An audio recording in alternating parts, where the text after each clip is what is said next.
Hello बच्चों, कैसे हो आप लोग।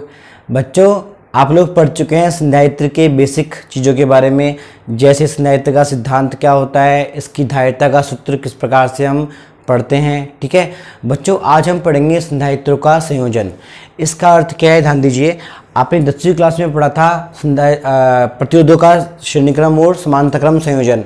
मतलब वहाँ पे हमारे पास प्रतिरोध थे तो उनको हमने जोड़ा किसमें, श्रेणीक्रम में, तो प्रतिरोध की मात्रा क्या हो गई, बढ़ गई। हमने जोड़ा किसमें था, पैरेलल में, पैरेलल का मतलब समांतर में, तो उनका प्रतिरोध क्या हो गया था, कम हो गया था। तो ठीक उसी प्रकार से आज हमें पढ़ना है कि आगे पास अगर दो या दो से अधिक संधारित्र होते हैं, ठीक है, उनको हम जोड़ेंगे किसमें, श्रेणीक्रम में और समांतर क्रम में, तो उनकी धारिता का प्रभाव क्या पड़ेगा। तो आज हम पढ़ेंगे स्पेशली कौन सा क्रम, श्रेणीक्रम संयोजन, और जो नेक्स्ट वीडियो होगा उसमें हम क्या पढ़ेंगे, समांतर क्रम संयोजन। ठीक है, अब देखिए शुरू करते हैं। बच्चों मान लो मेरे पास ये एक संधारित्र है, ये पहला मेरे पास संधारित्र है, तो नाम क्या हो गया, C1। इसकी धारिता कितनी है, C1 है। ठीक है, और ये इसकी प्रथम प्लेट है और ये इसकी कौन सी प्लेट है, दूसरी प्लेट है, ये वाली। ठीक है, ये आपको पता है। मेरे पास मान लीजिए एक और संधारित्र है जिसकी धारिता मान लीजिए कितनी है, C2 है, और इसमें भी ये प्रथम प्लेट है और ये कौन सी प्लेट है, दूसरी प्लेट है। ठीक है, एक और ले सकते हैं आप, कोई दिक्कत नहीं है। न्यूनतम आप 2 संधारित्र लीजिए और बोर्ड के मुताबिक आप कितने ले लीजिए, 3 ले लीजिए, कोई दिक्कत नहीं है। अब देखो बच्चों, मैं आपको क्या बताना चाहता हूँ, ध्यान दीजिए। कैसे हम पढ़ते हैं श्रेणीक्रम संयोजन को, किसको, श्रेणीक्रम। हम आज तो पढ़ेंगे क्या, श्रेणीक्रम। अब देखिए इसका अर्थ क्या है, कैसे हम परिभाषा लिखेंगे। जब प्रथम संधारित्र की दूसरी प्लेट को जोड़े किससे, दूसरे संधारित्र के प्रथम प्लेट से। देखिए दोबारा देखिए, ये प्रथम संधारित्र है और ये कौन सी प्लेट है, दूसरी प्लेट है। ये दूसरा संधारित्र है, ये कौन सी प्लेट है, पहली। देखो कैसे बोलेंगे, जब प्रथम संधारित्र की दूसरी प्लेट को जोड़ा जाए किससे, दूसरे संधारित्र के प्रथम प्लेट से। ठीक है, और इसी प्रकार दूसरे संधारित्र की दूसरी प्लेट को जोड़े तीसरे संधारित्र की पहली प्लेट से, तो ऐसे संयोजन को हम क्या बोलते हैं, श्रेणीक्रम संयोजन बोलते हैं। ठीक है, पहली बात तो ये। तो अब इनको आप कर दीजिए, मिटा दीजिए। ठीक है, यहाँ से आप क्या कर चुके हैं, जुड़ चुके, ये रहा, ये लीजिए। ठीक है, तो ये सब किसमें, श्रेणीक्रम संयोजन में। मान लीजिए आपको फिर भी अगर नहीं आ रहा है तो देखिए, ये मेरे पास संधारित्र है, कितने वायर है, 2 वायर।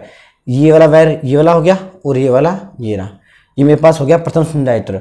अब दूसरा मान लो, एक और मान लो यहाँ पे है, तो जुड़ा हुआ होगा, नहीं होगा, तो ऐसे क्रम को हम क्या बोलते हैं, श्रेणीक्रम संयोजन बोलते हैं। ठीक है, वो चीज़ है। अब देखिए बच्चों, इनकी चार्जिंग के लिए इनको हम जोड़ते हैं किसमें, सीरीज कॉम्बिनेशन में, और हम फ्लो करवाते हैं क्या, करंट। ठीक है, अब करंट फ्लो किससे होगी, बैटरी या फिर सेल से। तो मान लीजिए हमने विभवांतर आरोपित किया कितना, V, इसे हम क्या बोलते हैं, आरोपित विभवांतर V। किस पे, इस संयोजन पे। इससे क्या होगा, धारा बहेगी, धारा यहाँ पे वापस आ जाएगी। ठीक है, और आपको पता धारा क्या होती है, Q/T। तो सभी संधारित्रों में समान समय के लिए समान आवेश क्या होगा, संग्रहित होगा। ठीक है, तो यहाँ पे श्रेणीक्रम संयोजन के अंदर जो आवेश होता है वो समान रहता है सभी संधारित्रों में, ये बात आपको पता होनी चाहिए। अब देखिए, अब बच्चों आपने ये चीज़ पढ़ी थी कि ओम के नियम ने क्या कहा था, जब किसी अवयव से धारा क्या होती है, प्रवाहित होती है, तो उसके सिरों पर एक विभवांतर उत्पन्न होता है, जिसको हम क्या बोलते हैं, V। थोड़ा सा रिकॉल कर लेते हैं, आपने पढ़ा था ओम्स लॉ। ठीक है, 10वीं क्लास में। प्रतिरोध मान लीजिए, ले लीजिए R।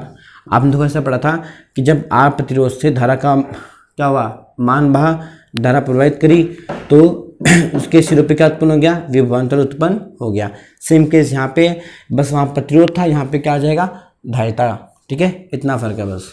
अब देखिए, अब ध्यान दीजिए, I यहाँ पे भी जाएगी, I यहाँ पर भी जाएगी आगे, तो इस पे कितना विभवांतर उत्पन्न होगा, V2, और इस पे कितना विभवांतर उत्पन्न होगा, V3। प्रथम, दूसरा और तीसरा। अब देखिए I सब में समान है। ठीक है, ये पॉजिटिव है, इस पॉजिटिव की वजह से ये प्लेट क्या हो जाएगी, पॉजिटिवली चार्ज, तो दूसरी क्या हो जाएगी, नेगेटिवली, फिर पॉजिटिव, फिर नेगेटिव, फिर पॉजिटिव, फिर नेगेटिव। इस प्रकार से एक क्रम बन जाएगा प्लस माइनस का। इसको हम डीप में पढ़ेंगे किरचॉफ वोल्टेज लॉ में। अभी आसपास देखो आप कि इस बैटरी के पॉजिटिव की वजह से यहाँ पे पॉजिटिव आता है, और अगर एक प्लेट पॉजिटिवली चार्ज है तो दूसरी क्या हो जाएगी, नेगेटिव, फिर पॉजिटिव, फिर नेगेटिव। ठीक है। अब देखो बच्चों, किरचॉफ का एक वोल्टता का नियम होता है, किरचॉफ का एक वोल्टता का क्या होता है, नियम होता है, जो आपने भी पढ़ा नहीं है, इसको हम पढ़ेंगे नेक्स्ट चैप्टर के अंदर, ठीक है। वोल्टता के नियम से, किरचॉफ के वोल्टता के नियम से, ठीक है। बच्चों ध्यान देना, जो उत्पन्न विभवांतर होते हैं V1, V2 और V3, ये हमेशा क्या होते हैं, इन सबको अगर हम जोड़ दें तो ये होते हैं कुल विभवांतर के बराबर। आप ऐसा मान लो ये तीनों बच्चे हैं किसके, V के, क्योंकि इनको उत्पन्न किसने किया था, धारा ने उत्पन्न किया था, और धारा उत्पन्न किसने किया, V ने, ठीक है।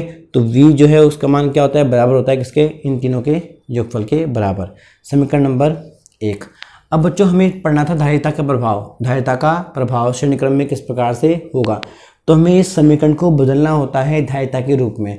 उसके लिए हम काम में लेंगे संधारित्र का सिद्धांत, ठीक है। तो देखिए संधारित्र के सिद्धांत से, संधारित्र के सिद्धांत से आपने पढ़ा है बच्चों क्या होता है, V बराबर Q/C, ठीक है। अब बच्चों ये जो V है ये कितनी बार आरोपित होगा, 3 बार आरोपित होगा, क्योंकि यहाँ पे 3 क्या है, संधारित्र हैं, और 3 ही क्या है, धारिताएं हैं, ठीक है। तो देखिए कैसे करते हैं बच्चों, जो V1 होता है इसकी भाषा कैसे लिखोगे आप लोग, ध्यान दीजिए, उत्पन्न विभवांतर, क्या लिखोगे, उत्पन्न विभवांतर किस पे, प्रथम संधारित्र के सिरों पर, प्रथम संधारित्र के सिरों पर।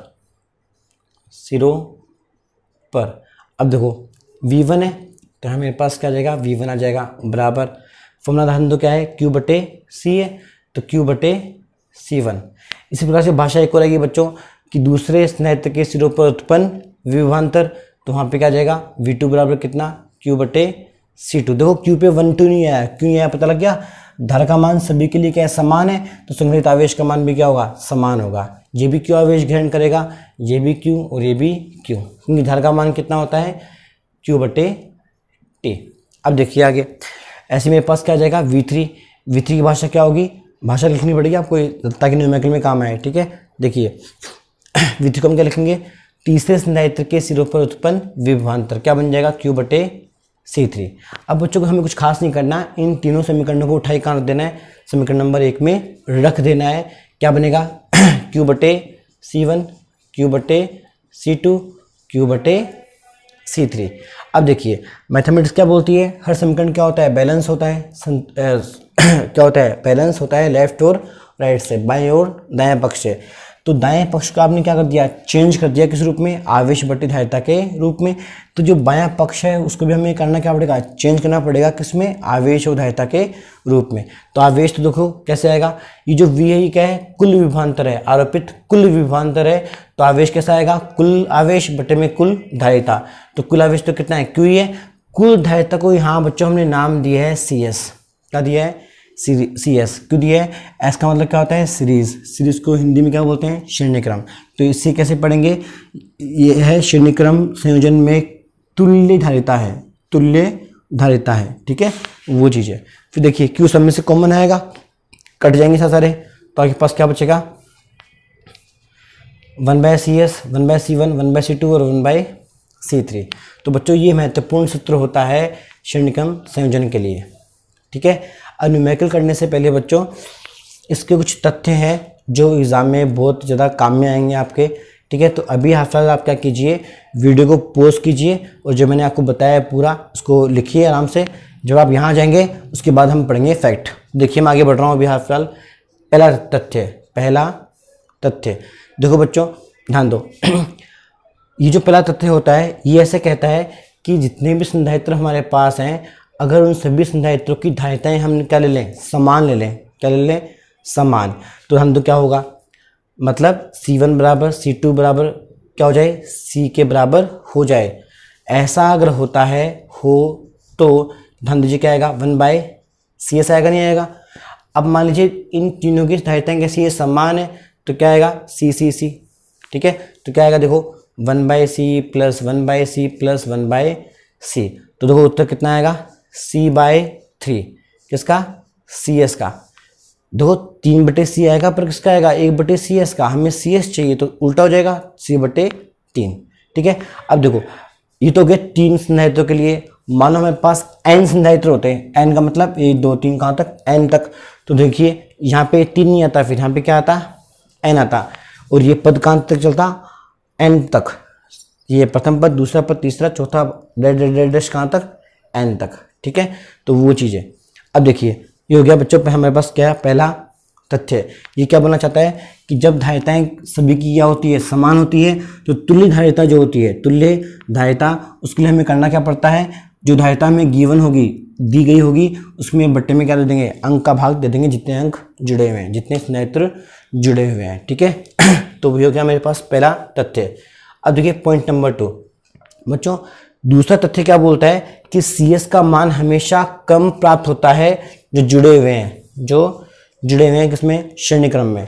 मतलब CS का मान हमेशा कम प्राप्त होता है। ऐसा क्यों है, देखिए एक बार जरा मान लेते हैं एक बार कि इस पूरे टॉपिक के अंदर उन्हें 2 ही संधारित्र हैं, 2 ही क्या हैं संधारित्र, C1 और C2, C3 नहीं है, C3 नहीं है। तो यहाँ पे कितने पद आएंगे, 2 पद आएंगे। कितने पद आएंगे, 2, ठीक है। अब देखो आपको एग्जाम्पल लेके समझाना चाहूँगा मैं कि ऐसा क्यों होता है, ऐसा क्यों होता है। देखिए बच्चों मान लेते हैं एक बार कि C1 का मान है कितना, 10 माइक्रोफैरेड, और C2 का मान कितना है, 20 माइक्रोफैरेड, ठीक है। और आपसे एग्जाम में पूछ लिया जाए कि बताइए CS का मान क्या होगा, ठीक है, श्रेणी क्रम संयोजन के लिए। तो देखिए ये सूत्र है हमारे पास, इसको आसान शब्दों में कैसे लिखेंगे अपन, ध्यान दीजिए कि ये जो सूत्र हमारे पास है 1/CS लघुत्तम लेंगे तो नीचे क्या आएगा C1 C2, ऊपर क्या आएगा C2 प्लस C1, पर ये बराबर किसके है, 1/CS के है। उल्टा करेंगे ध्यान दो, क्या आएगा, CS बराबर C1 C2 बटे में C1 प्लस C2 आएगा, नहीं आएगा। बच्चों देखो दिमाग लगाओ दोबारा, भाई इस सूत्र को मैं ऐसा लिख सकता हूँ ना आसान भाषा में। तो देखो ये पढ़ना आसान है, ये पढ़ना भी क्या है, आसान है कि जो 2 संधारित्र श्रेणी क्रम में होते हैं उनके मान पहले गुणा कर दो, बटे में इनको क्या कर दो, जोड़ दो। तो देखिए गुणा करेंगे अपन पहले, 10 गुणा 20 कितना आ जाएगा, 200, मैक्रो गुणा मैक्रो, मैक्रो का स्क्वायर, बटे में C1 प्लस C2 का मतलब क्या है, दोनों जुड़ेंगे तो 10 मैक्रो प्लस 20 मैक्रो कितना आएगा, 30 मैक्रो, मैक्रो से मैक्रो क्या हो जाएगा, कैंसिल आउट हो जाएगा। तो क्या बचेगा वो देखिए 20 200 बटे 30 मैक्रो, यहाँ से 0 भी कटेगा, ठीक है। तो देखिए कितना आया, 6.6 मैक्रो फैरेड, 20/3। तो आप बच्चों आप खुद देखिए 6.6 मैक्रो फैरेड जो दिए गए संधारित्र की धारिताएं थी उनसे भी बहुत क्या है, कम है, 10 से भी कम है और 20 से भी क्या है, कम है। इसलिए हम क्या बोलते हैं कि तुल्य धारिता का मान क्या आता है, कम आता है, किससे, जुड़े गए संधारित्रों की धारिताओं से, ठीक है। ये चीज़ है, तो इसको आप बच्चों ऐसे ही मान सकते हो। आपसे अगर पूछा जाए कि हमारे पास 2 या 2 से अधिक संधारित्र हैं और हमें कुल धारिता में कमी करनी है, तो आप क्या करेंगे, तो आपका जवाब क्या आना चाहिए, उन संधारित्रों को हम जोड़ेंगे किसमें, श्रेणी क्रम में। ऐसा होने से क्या होगा, कुल धारिता के मान में क्या आएगी, कमी आएगी, ठीक है। तो बच्चों ये हो गया मेरे पास कौन से तथ्य, 2 तथ्य, प्रथम और दूसरा, इनको आराम से आप लिख लेना, ठीक है। अब मैं बढ़ रहा हूँ आगे बच्चों। जो तीसरा तथ्य है बच्चों वो बहुत ही महत्वपूर्ण है, जो कि न्यूमेरिकल्स में हम बहुत ज़्यादा काम में लेंगे, इनका आपको भूलना नहीं है। देखिए कई बार बच्चों क्वेश्चन में क्या आता है वो देखिए, एक आकृति देगा आपको संधारित्र की और उसमें प्लेटों के समांतर दिशा के अनुदिश विभिन्न पदार्थों क्या कर देगा, वो भर देगा, विभिन्न पदार्थ क्या कर देगा, भर देगा। जैसे यहाँ पे बोलेगा कि यहाँ प्रथम परावृत पदार्थ है जिसका परावृतांक कितना है, एप्सिलॉन R1, इसका कितना है, epsilon R2, dash dash dash कहाँ तक, एप्सिलॉन Rn तक, ठीक है, ओके। और यहाँ पे मान लो कितना मोटाई इसकी, T1 T2 T3 कहाँ तक, Tn तक। तो बच्चों देखो आपका फ़र्ज़ क्या बनता है, ध्यान दो, हमेशा लाइफ में ध्यान रखो कि प्लेटों के समांतर हम जब परावृत पदार्थों को फिल करते हैं या भरते हैं तो ऐसे संयोजन को हम श्रेणीक्रम संयोजन से क्या करते हैं, प्रतिस्थापित करते हैं। कैसे, इन्हें हम कर देंगे अलग अलग। जैसे ये प्रथम पदार्थ हो गया, देखिए कैसे लिखेंगे इसको, इसका अलग से हम क्या बनाएंगे, संधारित्र बना देंगे और अंदर क्या लिख देंगे, एप्सिलॉन R1। ये कौन सा है, दूसरा पदार्थ है, इसका अलग से हम क्या बना देंगे, संधारित्र, वो भी चलेगा, आगे चलता रहेगा, ठीक है, कहाँ तक, n तक। मैंने अभी n डायरेक्ट ले लिया, यहाँ से 3 4 5 सबके लिए आता है। तो देखिए इनको हमने क्या कर दिया, शो किया किससे, तुल्य श्रेणीक्रम संयोजन से। ठीक है, अब देखिए इन दोनों में क्या फ़र्क है। ये संधारित्र क्या है, भी खाली है, तो उनकी धारिता का मान कितना होता है, C बराबर एप्सिलॉन नॉट A बटे में कितना D।